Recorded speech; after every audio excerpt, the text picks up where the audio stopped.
Andy, my dude, have you heard of the magical website builder known as Squarespace? Ugh, not another Squarespace ad. I feel like every podcast is sponsored by them. Hey, don't knock it till you try it. Yes, okay, it is overhyped, but actually it lives up to the hype. Squarespace is like a website fairy godmother. With a click of a button, your site transforms into a beautiful masterpiece. A website fairy godmother? That sounds interesting.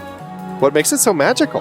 Well, for starters, those slick templates make anyone look like a professional web designer. Pick one, customize the colors and fonts to match your brand, and voila.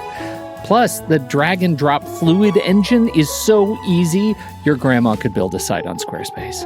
Well, she did knit me a lovely scarf last Christmas. Maybe website design is next. Exactly. And when you're ready to sell your Nana's handmade scarves online, Squarespace has built-in e-commerce. Add a store with one click. Get flexible payment options. Then watch those sales roll in. And when she wants to teach others her steezy scarf skills, Squarespace's new courses feature is just the ticket. Nana can set up her curriculum and enrollments and payments in a snap and become the next e-knitting influencer. Oh, wow, you really sold me with the grandma angle. Sign me up for that free trial.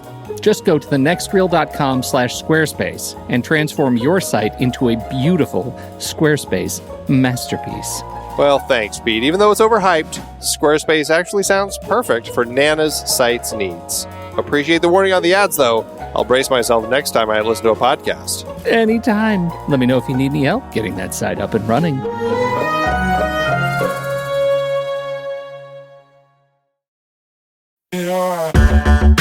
Andy, can you believe we've almost hit 700 episodes of The Next Reel?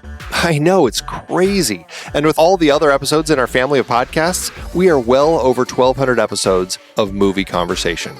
It's really pretty amazing that we've gotten to have these in-depth movie chats every week for over a decade now. And we couldn't have done it without our loyal community of film fans. Their support over the years has meant so much. For sure. That reminds me, we should give the merch store a shout out. Buying shirts from thenextreel.com/merch is a great way listeners can continue to support the show. Plus, they get to sport our great designs. Absolutely. I think sometimes folks forget we have a variety of shirts, mugs, phone cases, and more available. In fact, a great place to start is with a shirt sporting the Next Reel's logo. We also have that classic Fast Times Spicoli Surf School tee, or the weirdly popular Rusty's European Tour shirt. The one from National Lampoon's European Vacation. Why is that so popular? Search me, but we have sold a ridiculous number of those. I guess there are a lot of Rustys taking trips to Europe? We're always adding new designs based on movies we've covered, like our brand new design for a streetcar named Desire, featuring a streetcar named Desire. So if you want to rep your love of TNR and films, head to thenextreel.com/merch. Every purchase helps us continue to have these weekly in-depth conversations. So visit thenextreel.com/merch today. And as always, thanks for listening and being a part of the Next Reel community. We've got lots more great movie chats coming your way. I'm Pete Wright. And I'm Andy Nelson. Welcome to The Next Reel. When the movie ends, our conversation begins. In just a matter of seconds, you're going to hear a classic episode of this show from back in the day when we called ourselves Movies We Like. It took us a while to settle into the show's format, so you'll notice some differences as you listen to these episodes. For instance, it takes us a bit of time to actually get into the conversation about the movie. Things like that. But we're still proud of the conversations about the movies themselves, and we think they're worth keeping in the library. So enjoy these episodes from our back catalog. And you can become part of our Discord community, learn more about the show, and find out how you can become a supporting member at thenextreel.com.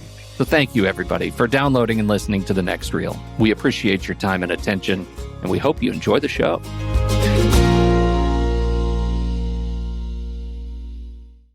In a world where Andy was trapped in a bubble.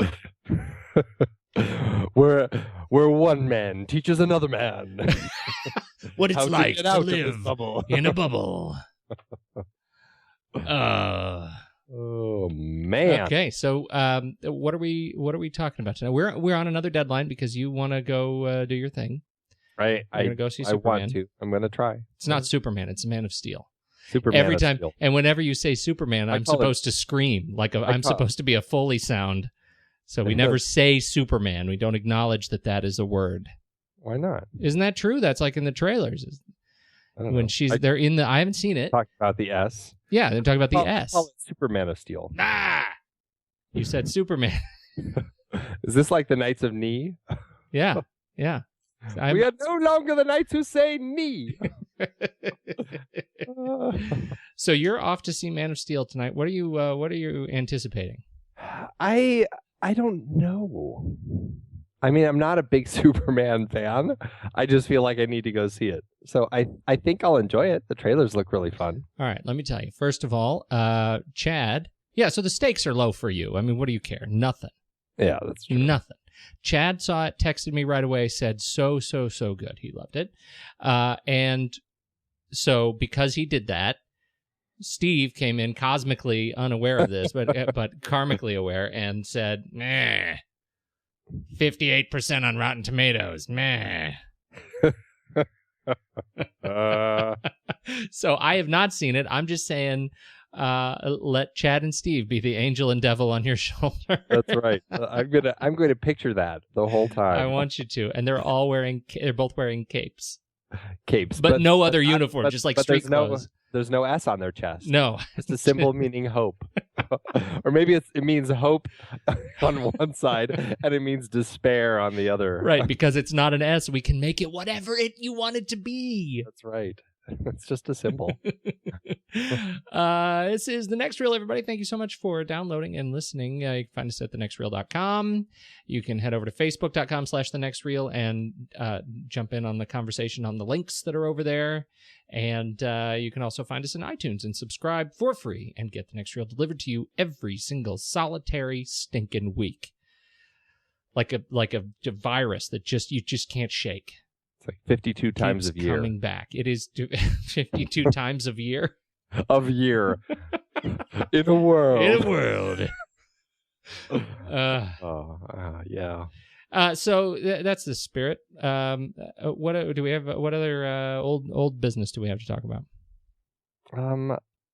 Did we want to talk at all about this little interesting Spielberg Lucas? Yeah, what do you think about that? So what boil it down. You write me this cryptic email. You said we should talk about this. In a world where Spielberg and Lucas say that film is imploding. The implosion of the industry. I think it's fantastic. I mean, it really kind of cracked me up. And then immediately after, a few weeks ago, I talked about my buddy Rose, who's directing that film. That horrible movie that you said looks like something you'll never watch. Right. Rose immediately said, Spielberg and Lucas talk about it. We're already doing it because they've got their little mindplate.tv website where they're basically creating movies and putting them up to stream. Yeah, it is one of those things where, I mean, people are already doing that. Those big guys on top creating the $250 million movies that Spielberg was talking about that may potentially not make their money back but completely collapse. Those guys haven't been using that model. So, I mean, people are already using that model. I think it's interesting. And the idea of some of the stuff they were talking about, I think, could come to pass. And, maybe it's time for an industry shakeup. Who knows? I believe that we already posted a link. Starmento posted that link on our Facebook page about how immediately right after that, Paramount already was offering a $50 movie ticket for World War Z. I mean, it comes with a lot of stuff. It's not kind of what George Lucas was talking about, where different types of movies are going to basically cost different amounts of money, much like concert tickets or something like that. This was actually like a $50 ticket that included like a free poster, a free copy of the movie when it comes out on streaming, all these extra things. And which it's I thought was very $75 value. I thought that was very clever. Actually, I liked the packaging deal, and I wouldn't buy it, but I liked the idea of it. It's an interesting idea. You really have to buy into the movie before it's even released, though. Yeah. I mean, you really have to convince yourself that it's something you're definitely going to want to keep for a long time, because you're forking out a lot of money for something and with sight unseen, really. I'm not there yet with World War Z, even though I am on the record as loving the zombie. The more of the trailer that I see, the more I think this is gonna.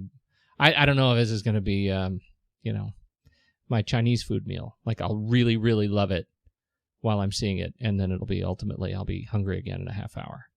Well, you know what I mean? A lot of zombie movies are that way. That's not the truth. A lot. I didn't say all. No, you said a lot, and that's also not the truth. I'd say very few are like that. Most of them are more like a rich German meal, like a brat and something like Knödel, an Austrian sort of a Knödel. And a fine beer. Right, a fine, yes. That's what I'm saying. And something with a gravy. There would be a substantial gravy. Wow. I hadn't thought about zombie films that way, but right? You might be right. Right. No, on this one, categorically, axiomatically right. That's where I am on this. I will never watch a zombie movie the same. Let me tell you, my thoughts on this. I think the convergence of so many things, so many of these elements in the business of broadcast entertainment are coming together in a really nice way. I deeply, deeply love my Game of Thrones. You're not finished with season 3, right? I'm not finished with episode 1. It's on my to-do list. I swear, it's on my to-do list. This is only because season 3, episode 9 is the legendary episode now. It's been 3 weeks, and it's the legendary episode. I've heard nothing but chatter about it. Would you like to hear what happens exactly? I would tell you right now. I would tell you exactly what happens. I'd rather not. I would tell you. I think they call this in the business. They call this a spoiler. I think they would. I'd like to alert you that I'm about to spoil. No, I won't say this, but I'm saying, I'm loving the Game of Thrones, and I love the Battlestar Galactica. I love these are what I think of as like tentpole series, Uh-huh. And so I look at these these major studios are putting toward television, and I think, gosh, there is a model in which that I can see that makes a lot of sense, where I would be willing to pay $20-$30 maybe to go see one of these $250 million blockbusters fewer times a year, but the expectation is that I'm getting higher quality television on a higher quality media on a smaller screen more frequently. And I'm seeing that, I'm seeing the quality of effects, the quality, just the general believability of these universes that I think these are coming out right now is exacerbating that trend, accelerating that trend. Yeah, and I think it will only continue. Yeah. I mean, there's so many sources now, web, all the variety of webisodes. I mean, even YouTube is becoming its own sort of They're putting source. So much money into getting this young production talent who, has been able to avail themselves of, computer power and applications that are, just fighting their way to the price floor, and they're able to do some just amazing stuff. So I think it's great. And, there are all sorts of challenges that come in with that if you want to try and get in this business. It's a lot of signal to noise.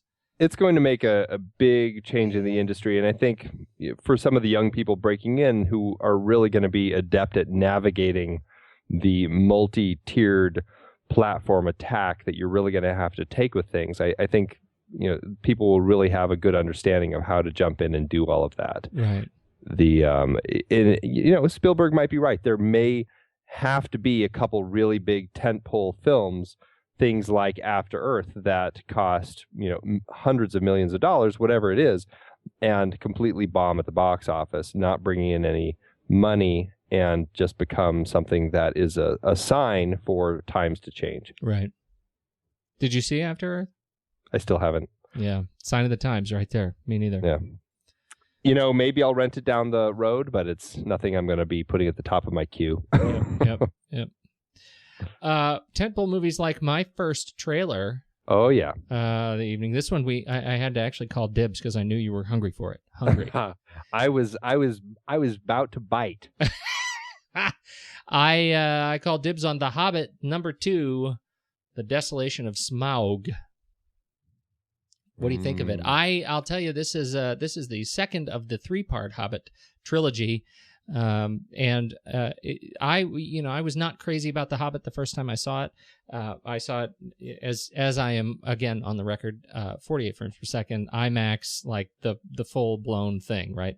And 3D. And I thought it was terrible. I thought it was totally distracting. I have since picked it up for the home collection, and I like it much more. It feels better now, it feels so much better. So much better. And so I was pleased with the film. I am still disappointed that he broke it up into these three giant epic films. I don't know. I mean, watching the trailer, and tell me if I'm completely nuts on this. There are a few scenes that really remind me of The Hobbit as I know it, but much of it is just like, what movie is this? Like, what is this possibly about? I thought there was quite a bit from the book. Well, the barrels in the river and the spider and the spider was there. There's a lot more just sort of like crazy elfin running and I guess I wanted maybe more dragon, more of the lake men, and it's a very early trailer. I think they're very carefully keeping as much of the dragon. It doesn't come out until Christmas. I think it's the Christmas one. Christmas of this year. Okay. Yeah. Right. But I'll tell you, I'm excited about it. I'm actually excited to see it, and I will probably again, speaking of these tentpole movies, I will again see it in the IMAX, 48 frames, or by then it'll be 57 frames per second, I guess. But I'll see it in the big, just to see if they've figured some things out. Or you're a bigger man than I. I will see it in 24 frames 2D. And I will enjoy it because I so hated my experience in 48 frames per second. Have you seen The Hobbit since? Have you seen part 1 since? I haven't, but I've thought about it a lot, and that counts. Yeah, totally it counts. It totally counts. It's like watching it again, right?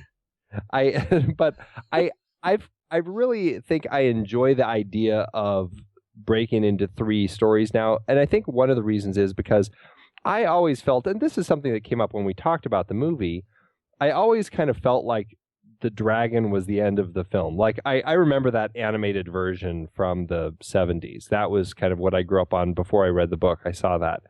And it always felt like the bit with Smaug was kind of the end of the story. And then there was always that battle at the end, and it always kind of seemed like some battle that was tacked on. I was like, I don't know what that is really for. And I think Peter Jackson's kind of recognized that and realized, I've got to put more into these first 2 to really make that whole battle at the end of the third, or which is really the third film. It needs to have more weight to actually have it make sense once the Smaug bit is done. To feel like a climax. To feel like it's not just some bit that's tacked on that doesn't fit. And so I think that's a big reason why they broke it into 3. And I think that's why we're getting so much more with Gandalf and, the guy with the bird nest on his head, Rabagast or whatever. Rabagast. Radagast. Rudolph. And because we get those bits of them going to that, I don't know, that deserted castle, and that was, with the necromancer, and they're making a big deal about that. Yeah. Right. Who is Khan, I found out. Yeah. Well, it's and also Smaug. Uh-huh. The good Mr. Cumberbatch. Yep. Okay. So anyway, exciting trailer though. Radagast the Brown. Mm-hmm. What would your wizard color be? Puce. Oh wow! I just whipped that right out. That's. Let's see. Let's talk about your trailer, because this was the trailer. This was your. I didn't get The Hobbit, so I'm going for this. And I think we both totally fallen in love with this movie. Absolutely. It is the wonderfully fun trailer for the film In a World, which is coming out. Actually, I don't know what the release date is. It looks like it's coming out, still playing the festival circuit. And so I don't know if it has a release date yet, but it's called In a World. Written and directed and starring Lake Bell, who we were chatting about before the show. an interesting actress who I realized I have seen in some things, but she's been in a lot of stuff. She's been in a lot of stuff, and but not somebody I've ever really recognized or kind of thought much about, because she's usually kind of a bit player in a lot of the stuff that she's done. But this film that she, like I said, wrote, directed, and stars in is really, I mean, if it's showing what she can do, I think it's quite an amazing achievement here. She plays a vocal coach who is trying to break into the voiceover world as kind of the movie trailer guy, but nobody wants a female movie trailer voice. And her father is like a movie trailer guy. And he is a movie trailer guy, yeah. It's just, all this stuff. It's just, it looks like a really fun, quirky indie comedy. I believe it won Best Original Screenplay at Sundance this past year. And I just can't wait to see it. It looks like a lot of fun. It absolutely does. And it's such an interesting thing, because you think to yourself, gosh, what industry is left that somebody could make a movie about? And the voiceover industry is about the last one I would come up with.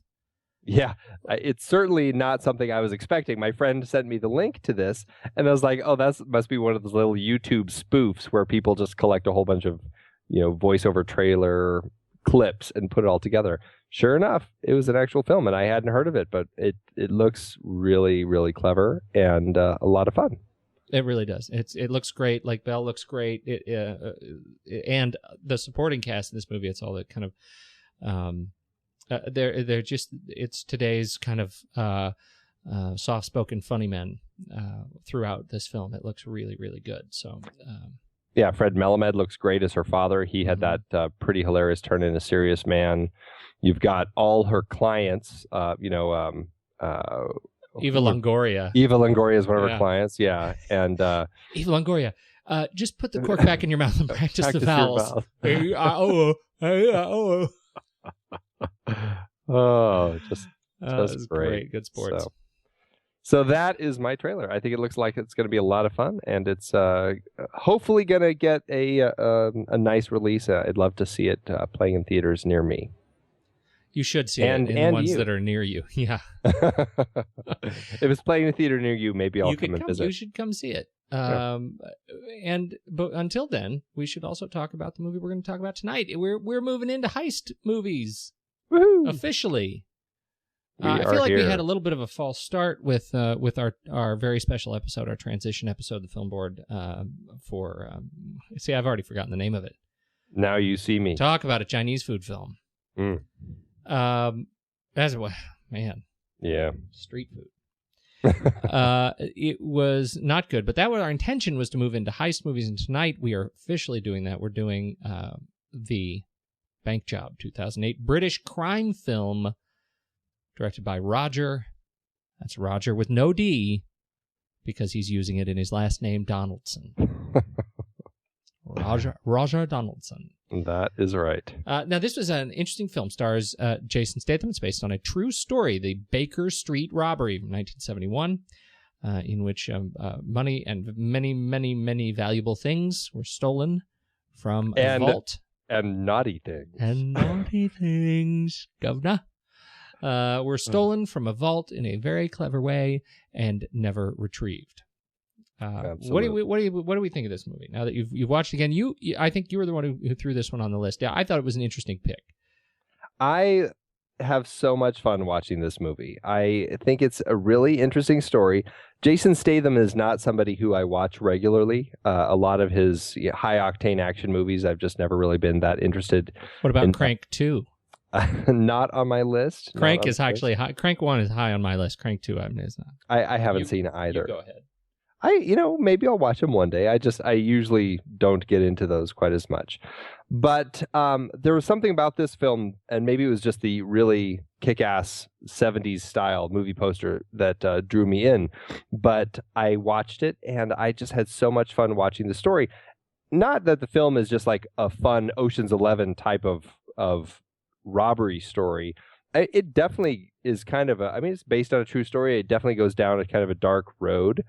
But it's cleverly told. I think that Roger Donaldson handles a very large cast really well. I have a very easy time following all the different people that come into play over the course of the film. I enjoy how much of a spider's web this story becomes because of the robbery and all of these different people that we're meeting at the beginning of the film, how all of this kind of turns into this just, quagmire that these robbers now have to get out of because of this robbery that they've done. The robbery isn't the climax of the film. It actually happens midway through the film, and then you get to just watch them deal with the repercussions for the rest of it. I really enjoy that. And I enjoy the fact that Jason Statham went to do something that actually was a little more out of the norm for what he'd been doing. I really enjoy watching him in this film. I think he's a lot of fun. I think the cast is great, and it's a really enjoyable heist film. I could not agree more. I think it is. I think it's fantastic, and I don't think we can underscore enough what this movie pulls off. Like, even if you don't like, and I think there are some reviews that come off saying that the movie's a little bit plastic. It's and some of the characters are, it's a little bit plastic. But what you can't miss is just, as you say, the way Donaldson and the writing team architected this film in such a way to present an extraordinarily complex true story in a way that you can actually follow. In a way that when you hit the end, when you hit that climactic scene in the alley, and spoiler, everybody, those who are left alive get off and walk away, the ones we care about. Mm-hmm. When that happens, you realize, oh my goodness, I can put the whole thing together in my head. I see how this works. I see how all the pieces fit together, and I buy it. Mm-hmm. I totally buy it. I don't think we can underscore that enough. And so, I wonder, should we walk through the major pieces? Yeah, I suppose we should, as in as much as we can, try to explain a complex weaving story like this. But yeah sure. Well, it centers on the movie starts with an act of a series of acts of photography. And so we have this princess, what's her name, Margaret? Yeah, Princess Margaret. And she was the scallywag. She was the scallywag. That is true. She was in the in a compromising position and photographed by at the time a guy. We don't know. We find out later. So we have these photographs, and then we see some more photographs being taken, right? More naughty photographs, and this time of upstanding older British gentlemen who probably should know better, but repeatedly, as we learn through life, older white men who are largely British in films are usually doing something like this. Yes, who are heads of government. Or political positions, yes. What is it that we need to learn from here? Everybody's got their thing. And so everybody's getting picture taken of themselves. And then we meet Terry. Terry. Terry Leather. All right, so go ahead. What a name. Where are you going to pick up? So Terry, we meet Terry, who is running a car garage, but clearly not necessarily doing things the right way all the time, as we learn very quickly when some thugs come and start smashing car windows and denting his cars because he owes somebody money. So we quickly learn that, he's not in a great place. He's trying to make right, but he's struggling and probably had been a criminal, or at least dealing with, the wrong crowd. He ends up meeting up with a former model, Martine Love, played by Saffron Burrows, who tells him she's got this job, and we find out, that through the long thing how she came to this job. But basically, long and the short of it is, she offers this job to rob this bank to Terry and his friends, Kevin and Dave, along with some other people they bring on board. Basically, the idea of this bank robbery is this bank on Baker Street has an issue with, I can't remember, the train running by, where every time it does, the alarms go off, right? Vibration. Right. So they're planning on replacing the alarm system, and the alarm system is going to be down for a whole weekend. So these guys rent the shop a couple doors down called Le Sac, like a leather purse store, and from the basement of that, they create a tunnel about 40 or 50 feet, I think, under the Chicken Inn restaurant in between Le Sac and the bank, over to the bank vault. And the plan is they're going to pop up into the vault, steal everything out of all the safety deposit boxes, and make out with all of their loot. And they do. But I'll let you take over now. Well, we should say that the reason that they have this is because they have information about which vault these photos are supposedly in. Mm-hmm. And as it turns out, when they get in there, and Martine goes straight to vault number 118, she pulls out not just the photos of Prince Margaret, but a whole lot of other photos. And now we know about the brothel. At this point, we now have a connection between the vault and this brothel, and where all of the British heads of state are getting their hanky-panky on.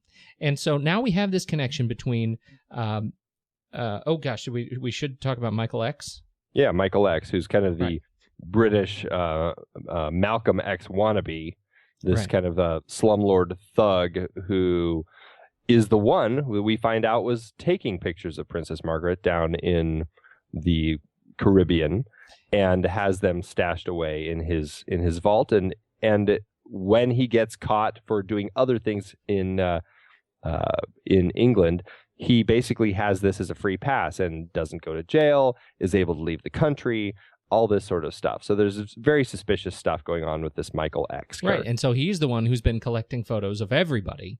And then we have this other character, Lou Vogel, who's a British pornographer who has been paying off the police so he can stay out of trouble. Mm-hmm. And all of these guys, and he had a ledger of his police payoffs in the vault. So the team, Terry's team at the center of all this, has actually uncovered a whole web of pornography, of British royal scallywagism. Mm-hmm. Although I believe all the men, I think their photos were in the vault of the brothel owner, Sonia. Right. That's a good point. Right.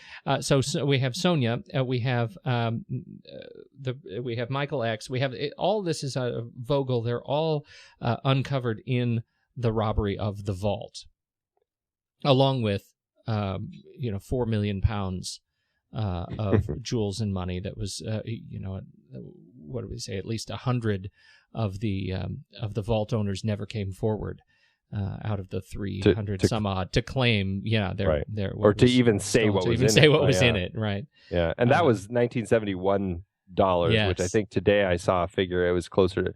It would have been like 40 million pounds or something like that. Right. I mean, it's quite a chunk of money. So we're likely not doing it justice, but suffice it to say we have this vault at the center of our little film mind map here. We have Terry robbing the vault, and then everybody, from all this, from these different angles of the story is coming. They're all coming after Terry to get these things back. So Terry's in a very difficult position, and he has discovered the porn ring ledger. He's discovered the pictures of Margaret. They need to get back to the state, so he makes a deal with the royalty to give the pictures back them, to get the ledger back to Lou Vogel, and to really resolve this thing. And that's where it comes to a climax where we think there's no way he can make good on all of the deals that he has made with these various and sundry criminals, and yet miraculously he does. And the timing seems to work out. He only has to he throws a couple of punches and kicks a guy. He throws a brick once. Throws a brick, yeah. But it's absolutely, as you said, it's absolutely not a Jason Statham action staple sequence. It's very much a here's a British guy who's a British criminal who's scrappy. I like that a lot. I think that is one of the most enjoyable things about this, is that I don't feel like I'm watching a Jason Statham film. I think I'm watching. I mean, it really feels like a period piece about a crime, and there's a lot of drama. There's a lot of just intrigue and plot twists and just everything going on in the film. It feels like a well-constructed story that just happens to have Jason Statham in it. I would add clumsiness, right? I mean, there's this sense of clumsiness in these criminals who are not criminals, right? I mean, we, as you said, you get a sense that there's some shadiness going on. Right. Like, he's into a loan shark potentially, whatever. One of the guys is a porn actor. But this idea that, when the lookout drops the walkie-talkie at a terrible moment, right? There's a sense that I bought it. I didn't buy it as like a slapstick. Oh God, another one of these things. But I bought it as a, I can totally see that happening. Yeah. Sort of a sense of realism. I think they played off really, really well. None of it seemed over the top to me in terms of a storyline that could easily have been over the top. Yeah. And, I think that speaks to the smartness of the screenwriters, Dick Clement and Ian LaFrennay, who wrote this script based on the true story, but in a large part of it, it's very speculative. They did have one of the producers, I need to find his name. I just had it here. I'll find it in a minute. But one of the producers, supposedly George McIndoe, he had actually met some of the robbers back in the 70s and had been basically trying to get this story told since then. Now, he had gotten a lot of, what they say is the truth from the supposed bank robbers. And a lot of that came out in this story. But, for intents and purposes, none of this is really proven. I mean, there are elements of truth in this. Michael X did kill Gale down in, Trinidad, and did end up getting hung for that crime. The robbery happened, this whole walkie-talkie bit with this ham radio operator who happens to tune into them. All of that really happened. There's a lot of truth in here, but a lot of it, especially the stuff dealing with the photos and what was stolen, I guess you could say it's speculative, but I think that's what I enjoy about the film so much is because, it really comes across as a true story. I buy everything that's going on in this as the truth. Now, I guess in a way, it speaks to the nature of film and what it's doing when it's telling you a quote-unquote true story. Are we buying it just because of that fact? I mean, these guys tell it really well, and it makes it a tale that I can believe. But, we don't really know what happened. So I think it's interesting what is really going on in a story when they say it's a true story. And, I think we've talked about this in the past. What are the filmmakers' responsibilities when they're telling you this is a true story? Well, yeah. This is not like, I don't know how much judgment we should have on that responsibility when we're looking at a story where there is so much obviously that we will never know. Yeah, right. But, they could very likely be in trouble for basically saying that this princess was off, cavorting in the Caribbean with other people and just all this sort of stuff. I don't know. I mean, it seems like a possibility to me, but I haven't looked into Princess Margaret's history to know how much of a scallywag she really was. But I bought into it. Is that wrong of me? I don't know. I don't know. It's there. I'm looking at Royal Princess, Royal Scandal, and the Sad Life of Princess Margaret. It sounds like nobody really has a lot to say about good about the sad life of Princess Margaret. But again, who knows? The whole the bottom line is this movie is really well put together, a smartly architected film, and the pacing is just terrific. There aren't too many storylines to keep that you can't keep up. So and they all converge well at the end. There are a lot of really interesting characters that that each get a nice share of the screen time. This isn't a Statham vehicle by any stretch, I don't think. No, and that speaks to Roger Donaldson and his casting. This film it has over 70 speaking roles. Yep. I mean, that's a lot for a film to carry that many speaking roles. And you really have to cast a film right when you have that many people talking. Because they need to be identifiable. So when an audience member sees a different person on screen that has come up maybe only once a long time ago early in the film, they're able to go, oh yeah, that was that person. They're able to connect to that very quickly and very easily. And you need to find different faces. You need to find the right people to carry the role. And I think they did just a spot-on job with all of these people. I buy every one of them in their roles. Absolutely agree. You want to walk through, I mean, beyond Jason Statham, who else stands out to you as the guys who really, or the folks in this film who really kind of steal it? You know, for me, the next one is actually Richard Linturn, which kind of surprised me a little bit. He plays the main guy on the MI5, who is the one who basically gets Martine, Saffron Burrows' character, to find these criminals to create this crime. I enjoy watching him so much. There's something about his presence that I found just it does feel like he feels like the sort of guy who would work for a government and would be involved in cover-ups and things like that. I don't know if that's fair to say about anyone, but I really bought that about him. I think he covers things up really well. You know, it's interesting because I would add he's a guy who covers things up on assignment. You know what I mean? Like there is this sense that, you know, I think what he plays off so well is this idea that he is a hired, you know, he's a hired dog in this case, right? I mean, he's told that his job is to make all of this go away with a single point of failure. So if everything goes wrong, he can cut relationships with one person and there is no connection to MI6 or wherever it is. And he just, he really, I think, is compelling to watch the way he orchestrates this whole thing. I totally agree with you. And there's something about his, there's almost this, it's like this knowing smile that he has as he's dealing with this sort of stuff. Like it's not quite a here we go again sort of vibe I get from him, but it's almost like he's not really surprised, you know, like when he sees the photos, he's like, oh boy. Again, again. Yeah, I really just enjoy that about him.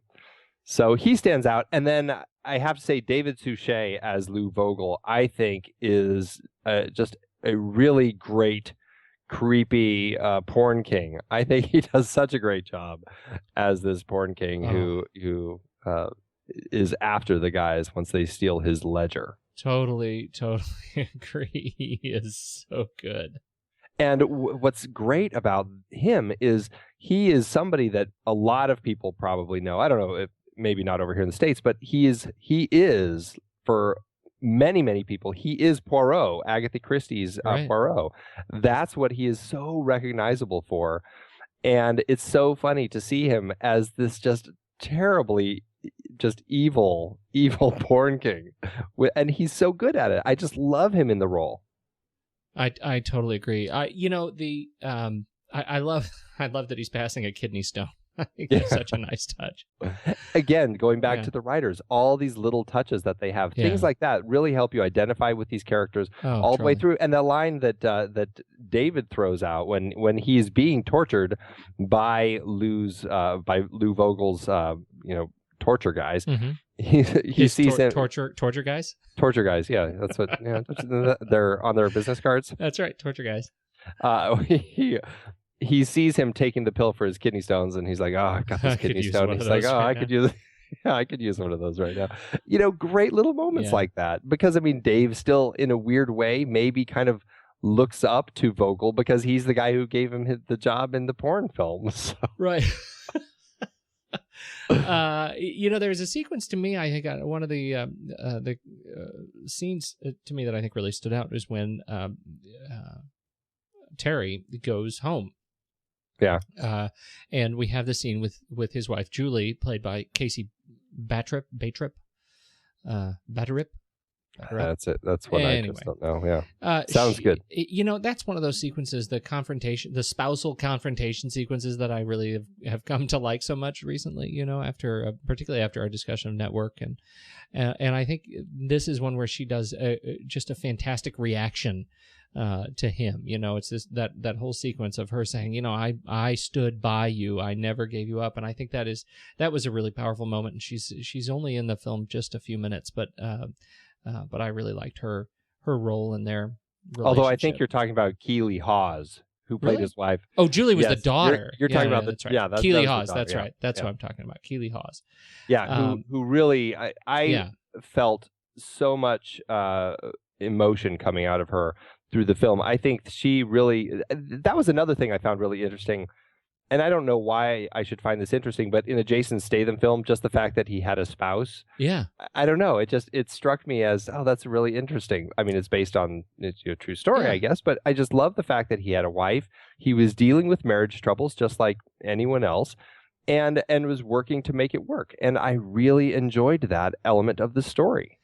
I did too, and I also liked the way they played that. When did we find out he had a spouse? Do you remember? It was pretty early on. But was it before or after he has his first meeting with Martine, and you can tell that there's history there and an invitation, and I think it was after that. I think it was after. Well, no, I think he's on the phone with her, isn't he? Because he says, "I'm going to go," or she says, "Have fun at the." I feel like his wife says something about have fun at the. Oh yeah, you're right. At the Well, and that was bachelor party. I think was so. I think that was so nice that there was. In this case, there was complexity there, and that we know that he is something of a screw up, but he wasn't a screw up in his relationship.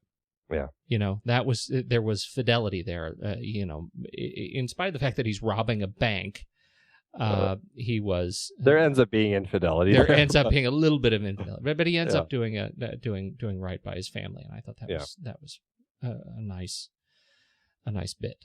Well, and speaking to that, I really did enjoy Saffron Burrows in this film, and I enjoyed her dealing with her feelings about the different people in the film, because it was brought up a couple times that she and Kevin, played by Stephen Campbell Moore, had kind of had a thing a long time ago, back when they were all young, and Kevin always kind of felt like there was more. She kind of never really wanted to go any further, but as she said at one point in the film, it was always you, Terry. She clearly always has had this thing for Terry, and may have gone away with him if he said that he would, but she even acknowledges to the wife, and I found that scene really pretty powerful when she goes and actually, in her way, is kind of apologizing to Wendy, saying, I would have gone away with him if he said yes, but he said no, he wanted to be with you. Right. Just a tough relationship sort of moment that, again, not the sort of thing that I was really expecting in a heist film. No, absolutely. It was that you're talking about the closing goodbye scene, right? Right. Where I think he had said at one point, "Where are you going?" And she says, Saffron Burrows says, "I'll tell you if you'll come with me." Right. It's a wonderful kind of relationship transition that where we get that awareness that he's going to remain faithful. Yeah. It's beautifully done. It really is. Let's see, the torture scene. What was that thing? Some sort of a. I read somewhere. I didn't know what it was both times that I've watched the film. Amazing hairdryer. Terrified me because it was frightening. It looked like it was erasing reality as they raced across that wooden panel. I mean, really, I'm like, that is the last thing I ever want to be tortured with. I was reading somewhere. It sounds like it's just a sandblaster. Well, I don't. I don't know. It was like I see clearly. I was raised with like just no experience with life, and tools.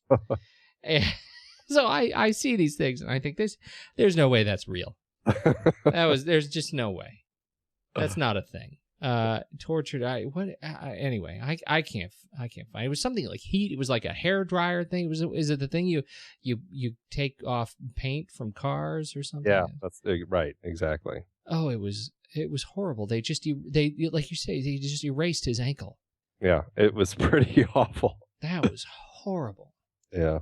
Not too gruesome, but horrible. It shows you just enough, and then it cuts away from it, and it just puts it into your head in the worst way, because all you can do is think about it. You know, the worst. It was actually worse watching him erase the door to the knowing the that was about to happen. That's the one that actually I find myself thinking about more than the foot. And it looks like it's just wiping it. Absolutely does. He's just erasing it.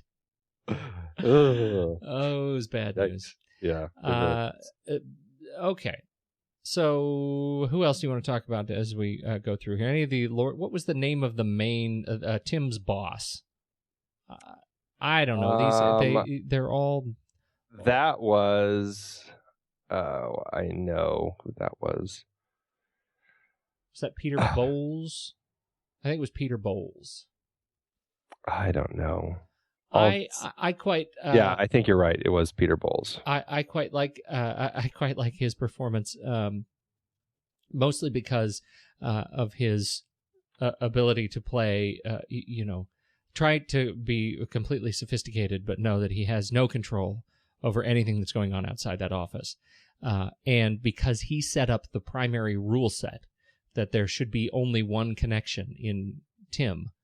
The information that he was getting was not enough, and it just made him sort of bumbling. And I liked that, because you could tell he wanted to have more control. He wanted to have more. But I immensely enjoyed those scenes where they are called to task for their prior indiscretions. That's always immensely satisfying. I also thought that, his performance in the moment when the photos are presented to him by Tim. Yes. And we realize they're not the photos he was expecting of the princess, but they're the photos of him in flagrante delicto. Right. Being whipped or whatever it is. The reaction, him and his buddy. That's right. The reaction on his face, the way that he plays that, it's like a moment of surprise. And then he just adapts to it and keeps moving on. I'm like, man, he's good. He's so good. Yeah, no wonder he's the executive director of MI5. Yep, I saw this coming. Yep. Oh, it was great. Just those moments. I tell you, I feel that the script, and I can't remember what Dick and Ian had done in the past. I know they've done a number of British a lot of television TV shows, and then they've done some films together. They did Flushed Away, that animated film that came out a few years before this. And gosh, going back, looks like they've done quite a bit with Tracy Ullman. Oh, The Commitments. They wrote The Commitments, which was, I think, one of my favorite British films from the early 90s. I really enjoyed that film. Oh, Never Say Never Again. Uncredited. Reworking on that one. But, I just feel that there was so much going on in this script.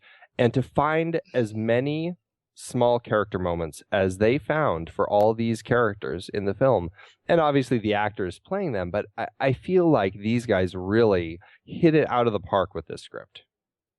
Yeah, I totally agree. I want to say, I should say, for the script, to me, and I'm not saying that the film is perfect, but the script to me seems perfect, and I mean perfect like a perfect triangle. You know what I mean? Like it's perfect in that all of the elements that I usually complain about are in the right places in this film, and it makes it so satisfying to watch. And when it ends, you feel really full. You feel good about, at least I feel good about what I saw. Not everything, always works all the time. Right. But I have a hard time complaining about this film. What do you think about we dip into the cinematography a little bit of the film, how the camera moves, particularly in the when they're actually robbing the bank. I kept trying to come away with something that was cinematography by Michael Coulter, coming away with something really smart to say about how the camera moves and how the kind of the image actually stands up on screen. And I was unmoved in that area. I don't think it's anything that's showy. And I don't think Roger Donaldson as a director, who I believe has worked with the cinematographer, Michael Coulter, I think they've worked together a few times. But I think that he's a director who is very competent at making films that are great genre films. They work well for the genre. They're not always the greatest films, but within the genre, I think he's hitting the right points. And I think he's a director who makes a film that, they're effective films. I mean, Species, not the greatest film, but it was a very effective, kind of an alien horror film. 13 Days, on the other hand, is a very effective drama, and I think actually that might be one of his best films. You're laughing. I'm laughing about something else. Okay. But I'm excited to talk about that. I don't know. 13 Days was not one that stuck with me, but I'll tell you one that may surprise you. Was 1987's No Way Out. I love that film. I love the memory of the film. I haven't seen it probably since the late 80s, early 90s, but I was blown away by that film. Which is why I don't want to watch it again ever, because that may be, I have completely repressed so many of Kevin 2x4 Costner's films, but as soon as I saw this one in Donaldson's list, I thought I've got to come clean. I remember loving this movie. Yeah, I do too. I actually have this on my Young, Gene Are you kidding? I know. It's on my Netflix queue. It's one that I do want to watch again and check it out. I'm gonna. I have to. God, don't ruin it. I know. You always screw it up like that. We've done this too many times. I know. It happens way too many times. But I'll think about it. I'm gonna have to watch Cocktail again. Another film he directed. It's in my giant Tom Cruise thing I'm going through. I have no problem with Cocktail. I'm not kidding. I have zero problem. You know what? Because when it starts with the tagline, "When he pours, he rains." That's right. And it ends with Elizabeth Shue. Please. I could not. I grew up to be Tom Cruise in Cocktail. And in the middle, there's Kokomo. Exactly. I have good memories of Cocktail. I haven't seen it since late 80s, early 90s again. Yeah. I had the soundtrack though on cassette, and I burned that thing up playing it so much. Oh man! So to your point about Roger Donaldson, I feel like I derailed you a little bit.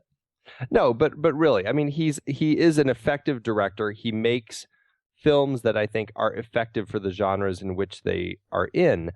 And this is a fantastic genre heist film, but I think he's kind of stepped out a little bit with this, and he does from time to time because of the script of this one. I think there's so much more meat to it.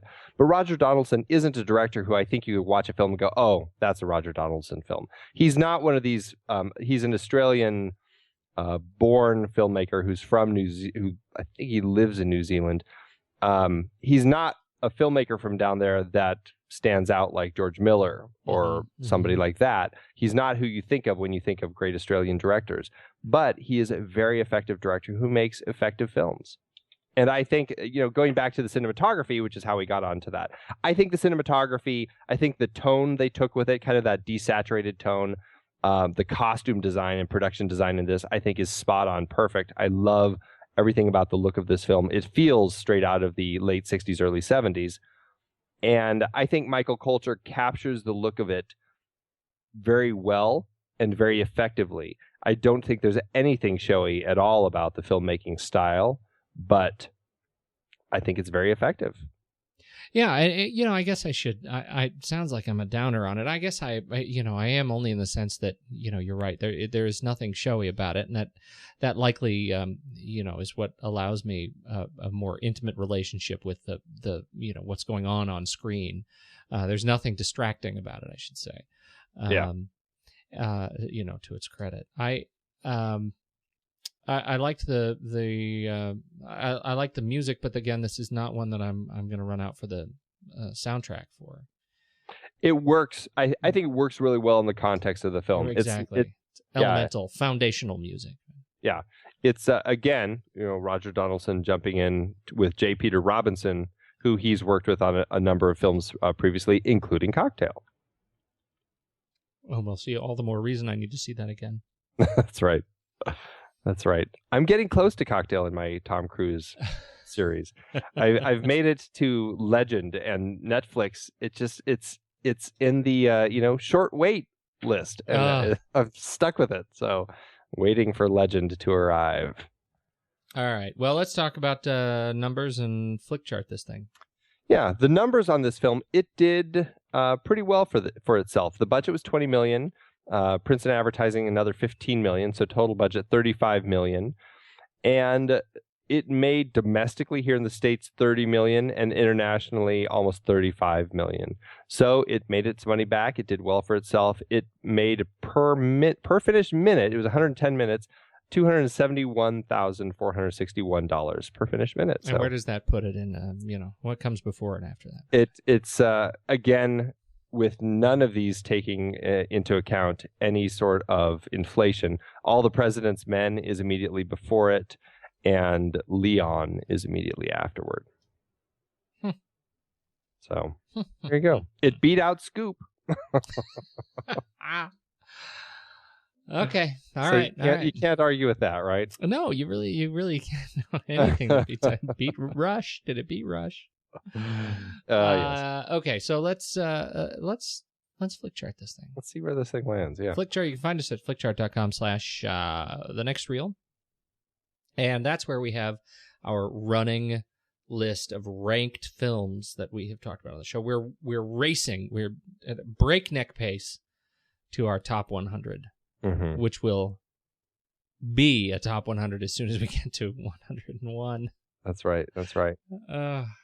That's right. Can't wait to get Rush off that list.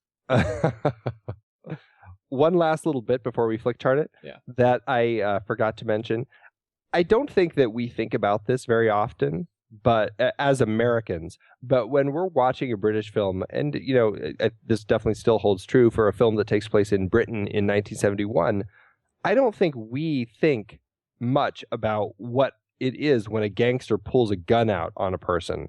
But we have to remember, in England, guns are banned. It's very rare for people to have guns. And so that scene at the end when that gangster guy, or the whatever he is, the bad rogue cop, pulls that gun out on Terry, it is a complete surprise that somebody would actually pull a gun out on you. Now, maybe it's not as much a surprise in the criminal world because, they are criminals. They are doing bad things, like maybe owning guns.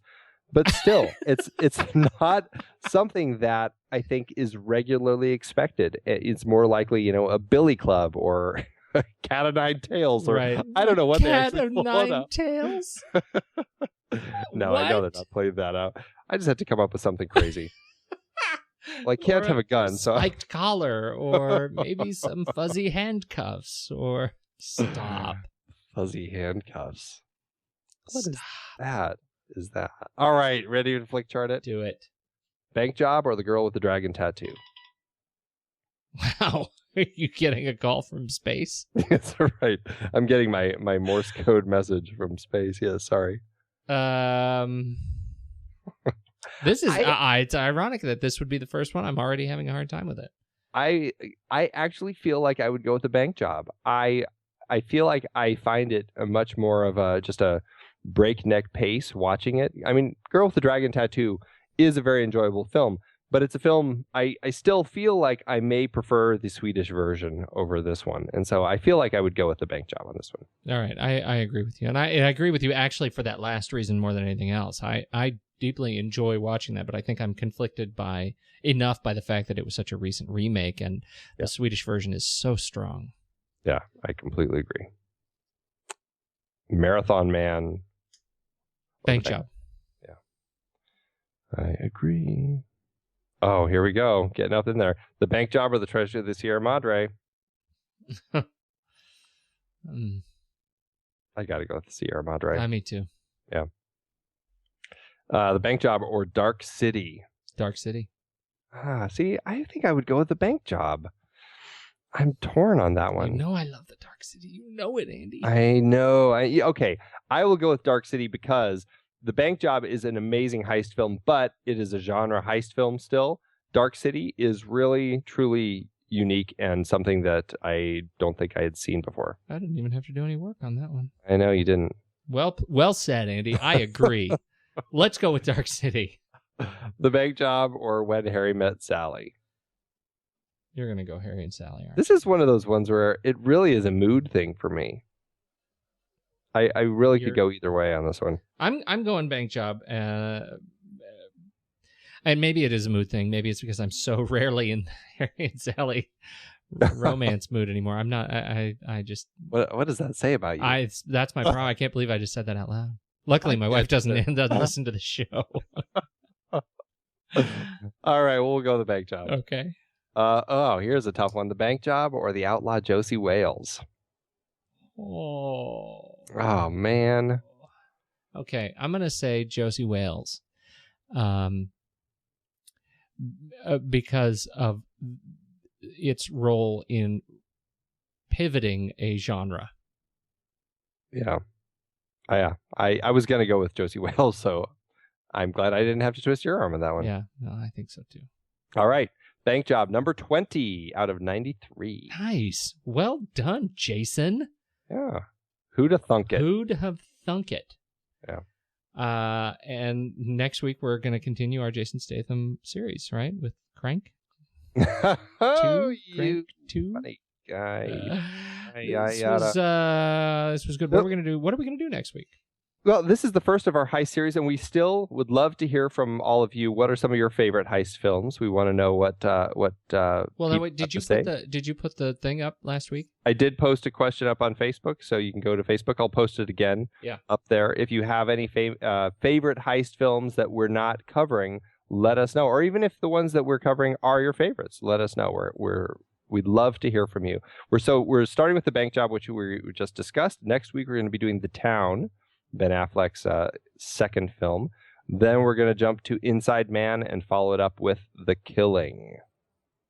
Oh, man. I like all those movies a lot. Yeah, a lot of great stuff. I think people are going to be a little... I think The Town is divisive. Of all of the ones on our list, I think it may be the most divisive. And I think it's because people have the Affleck thing. Is it It's an Affleck. They're afflicted. They're afflicted. It's some sort of afflectation. I'm sure that's in the DSM-5. I'm sure you have the afflectation syndrome. I'm sure it is. Yeah. I'm just sure of it. In a world that's all Affleck all the time. We wanted to take a moment to thank you for your continued support over the years. It's hard to believe that we have been having weekly, in-depth discussions about movies since 2011. That's right, 12 years and counting. Producing this show is a labor of love for us, but it does require a lot of time and effort each week. If you enjoy our podcast and would love to help keep it going, there are some easy ways you can show your support.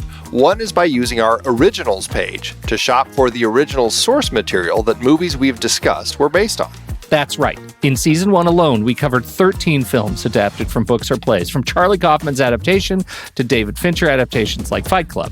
In Season 2, we covered even more, like Powell and Pressburger's The Red Shoes and The African Queen from our series about legendary cinematographer Jack Cardiff. We can't forget about the 4 Jason Bourne movies we talked about. Love those movies.